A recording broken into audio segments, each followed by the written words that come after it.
एक समुद्री मिशन जो गजा के लोगों के लिए निकला, उनके दुख को दुनिया के सामने रखने के लिए। गजा, जहां तकरीबन 2 मिलियन लोग रहते हैं, 17 साल से इसराइल के नेवल ब्लॉक में बंद है। न आसानी से सामान अंदर आ सकता है, न लोग बाहर जा सकते। वहाँ के लोगों को पानी, दवा, रोजी और बिजली जैसे महरूम कर दिया गया है। हर दिन बमबारी, भूख और मौत का खौफ उनकी जिंदगी का हिस्सा बन चुका है। ये जुल्म देखकर दुनिया के लोग उठ खड़े हुए।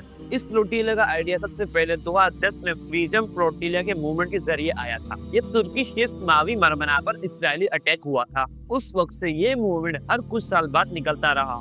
इस दफा 2025 में इसको ग्लोबल समद फ्लोटिला का नाम दिया गया।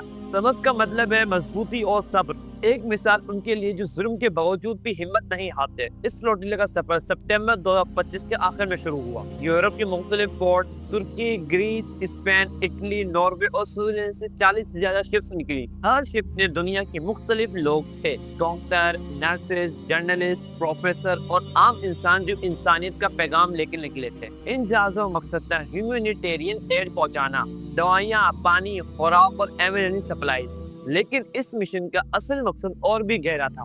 दुनिया को याद दिलाना कि गजा के लोग अभी मजलूम हैं, लेकिन दुनिया अभी भी खामोश है। ये फ्लोटिला का पीसफुल रेजिस्टेंस थी। ना इसमें हथियार थे, ना बाकी चीजें जिससे किसी को नुकसान है।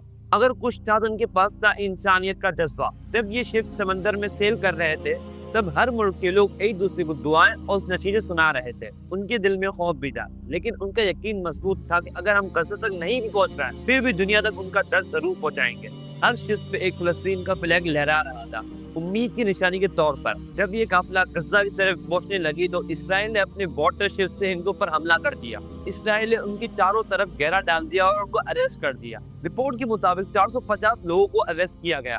उनमें औरतें, बुजुर्ग और जर्नलिस्ट भी शामिल थे। कई लोगों ने बाद में ये भी कहा कि इनके साथ बुरा रवैया इख्तियार किया गया। उनको मेडिकल केयर और फोन कॉल से महरूम रखा गया और कुछ ने कहा कि हमें इनह्यूमेन डिग्रेडिंग ट्रीटमेंट मिला। फ्लोटिला को रोकने के बाद यूरोप, तुर्की, पाकिस्तान और बहुत सारे मुस्लिम ममालिक के प्रोटेस्ट शुरू हो गया। दुनिया भर के लोगों ने फ्री गजा, फ्री फलस्तीन के हैशटैग से आवाजें उठाई। कई यूरोप एमपीएस ने भी इसराइल से कहा कि पीसफुल एंड मिशन को रोकना इंटरनेशनल लॉ के खिलाफ है। ये मिशन एक ग्लोबल सूद बन गया, अमन और इंसाफ के लिए।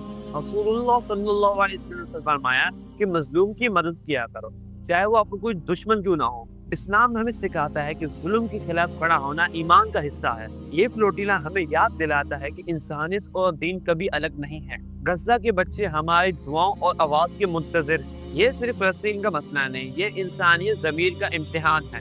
जो 450 लोग अरेस्ट हुए थे, उनको सबको रिहा कर दिया गया, उनको सबको अपने अपने मुल्क भेज दिया गया। लेकिन एक बंदे को अभी तक मुल्क नहीं भेजा गया था। वो है पाकिस्तानी सेनेटर मुश्ताक अहमद। उनको अलग से एक जेल में रखा गया था, लेकिन अल्लाह का शुक्र है उनको भी अभी रिहा कर दिया गया है। लेकिन ये समझते हैं कि अब कुछ नहीं होने वाला, अब कोई वापस नहीं आएगा। लेकिन ये याद रखो कि अभी भी इंसानियत जिंदा है।